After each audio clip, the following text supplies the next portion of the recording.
Another Ants on a Rock video. Welcome to the Ant Corner. I really wanted to do another bioactive terrarium, so here's the build for you. I had this storage box. It has a nice tight fitting lid. As you can see, it's quite large, quite deep, and I can make a decent terrarium out of it. I'm going to skip the bit on the false bottom, but if you want to see how I do it, click the link in the description below and it will show you a separate video on how I create false bottoms. So here we go. I'm going to start with my first base layer of compost. As you can see, I've already put the false bottom and a layer of carbon into the box.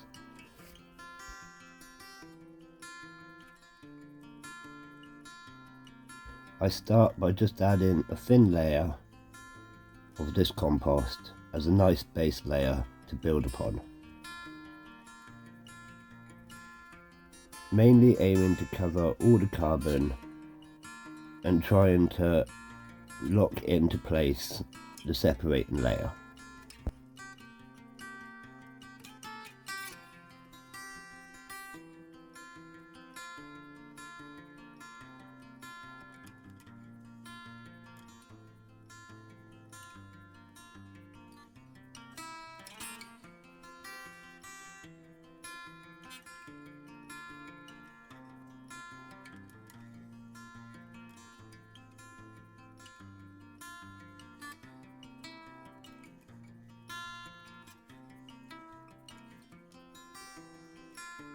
Once I got the base layer down, it was time to make this interesting. Earlier this week, I found out my first ever ant farm. It was called an antosphere. It came with lots of these little round things that went together. There were some which were red and some that were clear. And it was actually a really cool ant farm, but it wasn't really designed for longevity. I plan to use this in the build. It's got air holes, so I plan to leave this bit exposed whilst burying this section. Connected up by tubes and buried underneath. Hopefully this will give us full access to see into the nest. So I decided to use 2 of these spheres. I've actually got lots, so I could do this again in the future. I started by trying to place them and work out what the shape was going to be. I actually had a really good idea already for this build. It was going to be themed on the Ants on the Rock home base, the island of Portland in Dorset. It's is sort of a strange shape, but I'm pretty sure I'll be able to emulate it quite well. So I start by trying to get these in a decent position where I'm pretty sure the tubes are going to connect snugly. Next was to add in some springtails.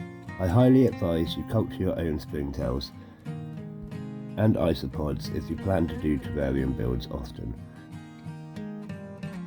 My plan was to put some springtails within each of these nest sections as well as within the terrarium itself. This will keep them clean, mold free, and they will grow from this point and leave through the nest tubes into the whole terrarium. As you can see, I'm also sprinkling some around into the general area. The springtails and isopods are very important to a bioactive terrarium. I'll be doing a separate video on how to care and cultivate springtails and isopods, so make sure you check that out when it gets released.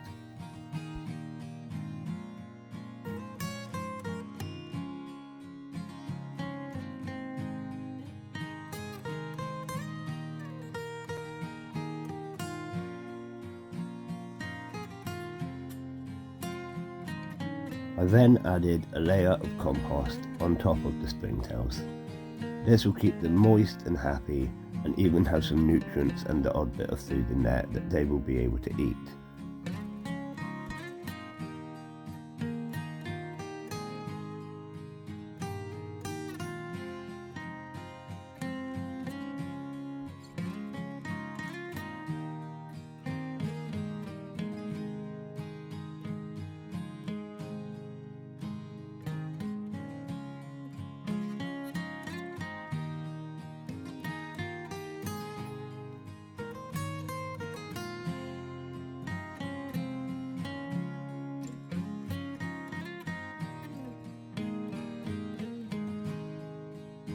I then put the lids on, and they come with these little rubber bands that go around the outsides.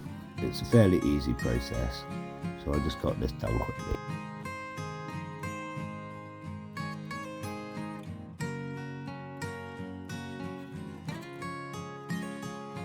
I then proceeded to add a bit more substrate around the base of these nest boxes, just to mainly hold it in place and give myself the general idea and shape of the island taking place.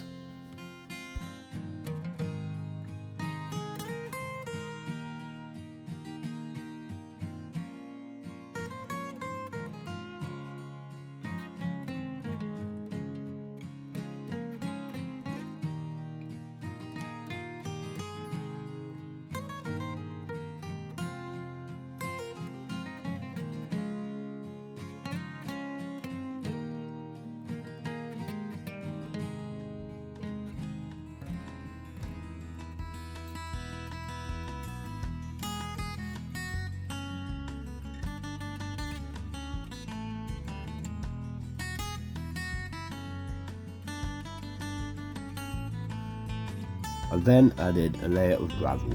This will mimic the causeway that Portland is so famous for.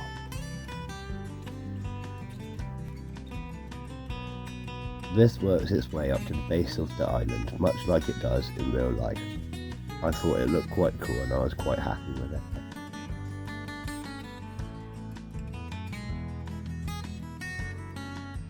I also took this opportunity to add in a couple of the stone beaches that we have on the island. Using the same gravel, I just gently tipped some along the ridge line here.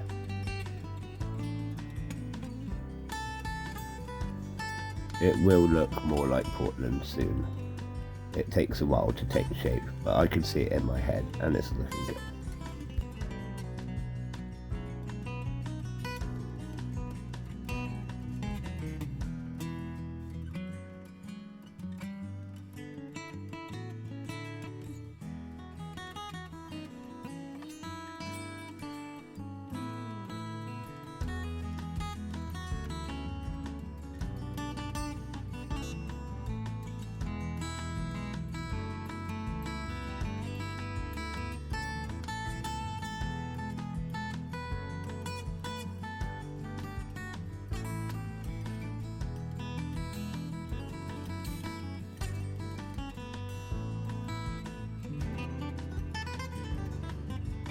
So for those who know Portland, I hope you can see what I'm doing here. If you don't think it looks that good, don't judge me too much, but feel free to comment on this video. Let me know if I could have improved it in any way.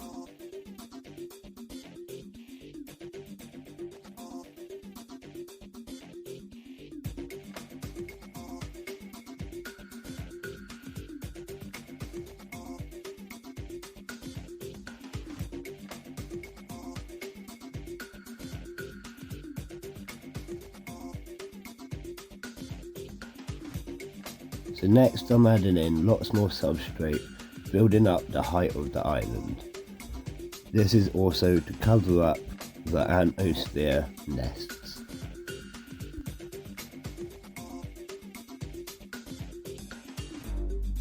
I thought now is probably a great time to start connecting the tubes. So this was just a simple process, same as we do with any other nest. Just pushing the tubes on. They actually come with red tubes, which I really like, because as we know, most ants can't see red light.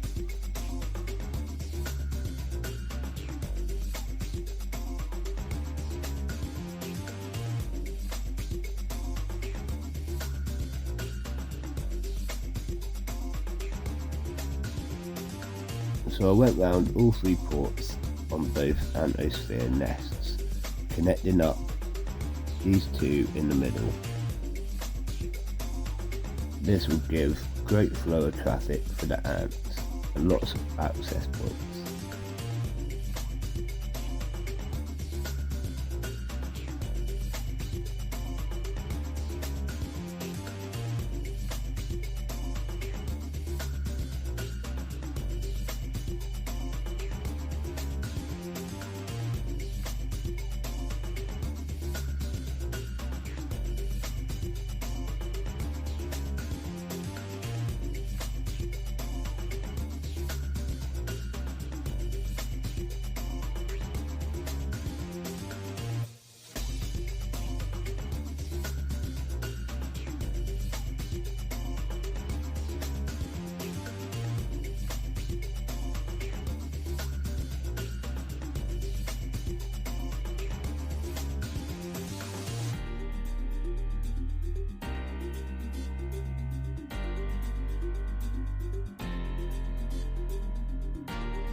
I then added some more shelves and a bit more hardscape, building up what would be the cliffs of Portland.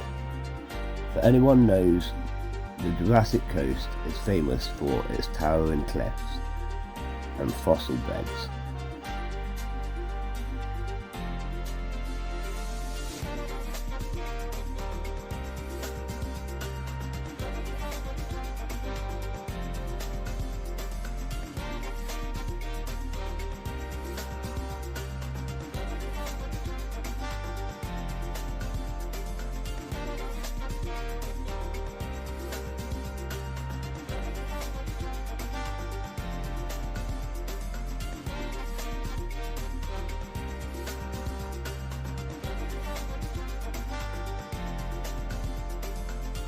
Again, I needed to add more layers of substrate on top of this.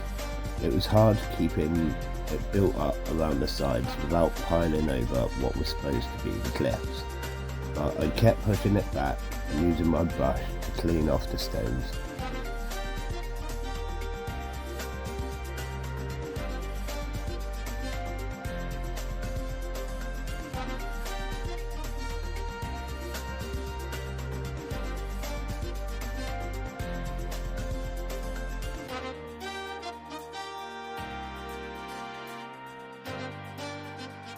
The next idea was to surround it with sand.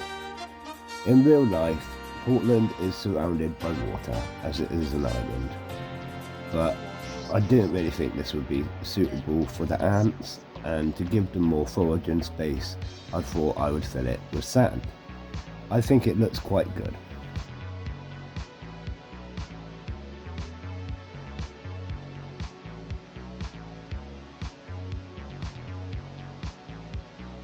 With the layer of sand placed, you can really see the shape of Portland starting to take place. I needed to add in some more shelves and hardscape, and I also needed some more substrate yet, but it's definitely starting to look like it.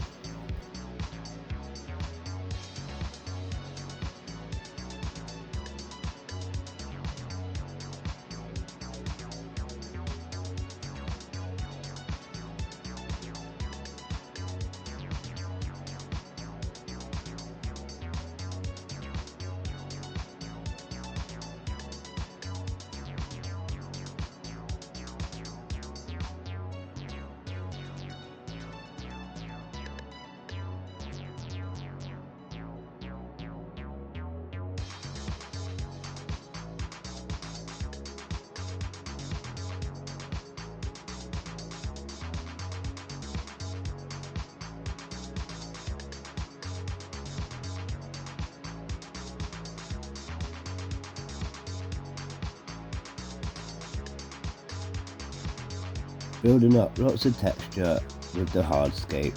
This is mimicking again the Jurassic Coast and the towering cliffs of Portland.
I then took this opportunity to spray the whole thing down with some mineral water. This is making it nice and damp so that any moss that I put on that I'm going to use sticks and grows nicely.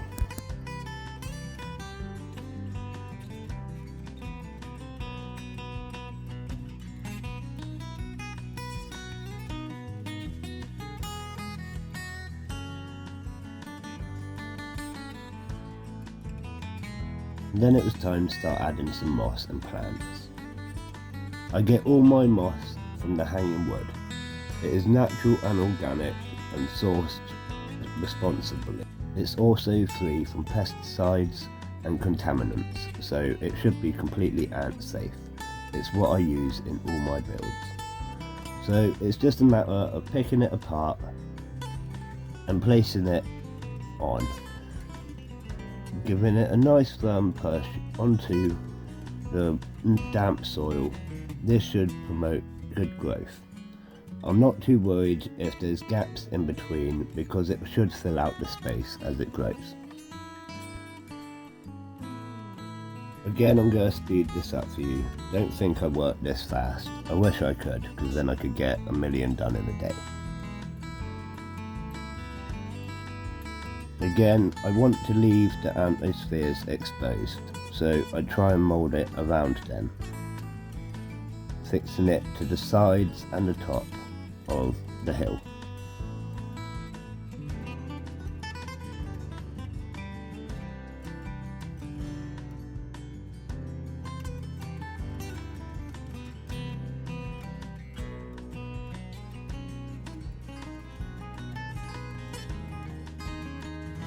Once it was covered and looking quite good, I gave it another decent spray with the mineral water.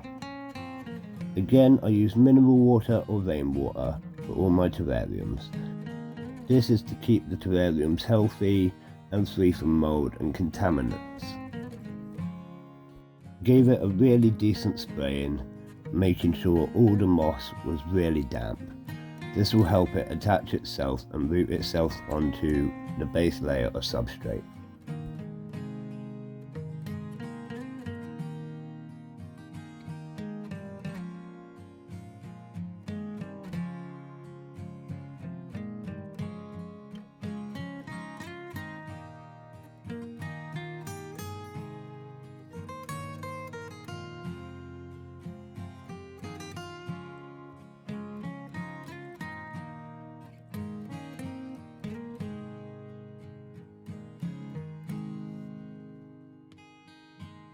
I'm quite happy with the final build.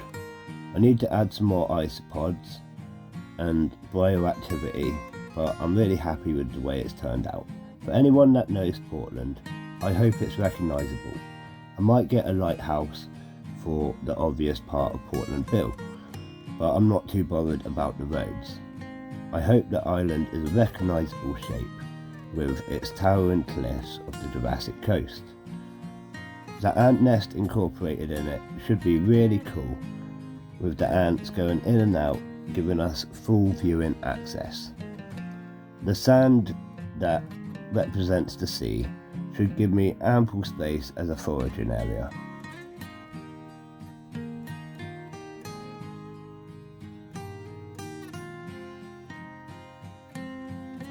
If you do like this build or have anything to say about it, please don't be too negative, but I can take some negativity. Leave me a comment in the box below. Don't forget to like and subscribe to my page. Press that little bell icon and I'll get you all the updates of my future build and ant stuff. See you later, ant fans.